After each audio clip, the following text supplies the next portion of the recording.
শহর ধ্বংসপ্রাপ্ত, আগুন, ধোঁয়া, ভাঙা বিল্ডিং। মানুষ ভয় পেয়ে দৌড়াচ্ছে।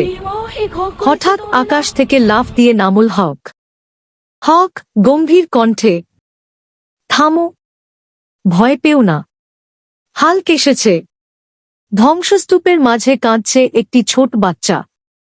শাল্ক ভীত কণ্ঠে, আমাকে বাঁচাও। হাল্ক রাগে মুঠি শক্ত করে দাঁড়িয়ে। হাল্ক দুর্বলদের কাঁদতে দেয় না। তিনি দৌড়ে গিয়ে বিশাল দানবের সাথে লড়াই শুরু করলেন। এক প্রচণ্ড ঘুষি মেরে দানব দূরে ছিটকে গেল। মানুষ অবাক হয়ে তাকিয়ে থাকল। হতবাক কণ্ঠে, হাল্ক, তুমি কি আমাদের শত্রু?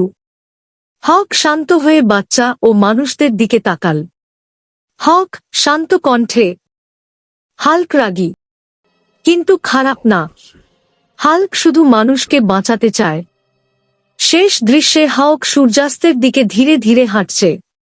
আর যতদিন অন্যায় থাকবে, হাল্ক ফিরে আসবে।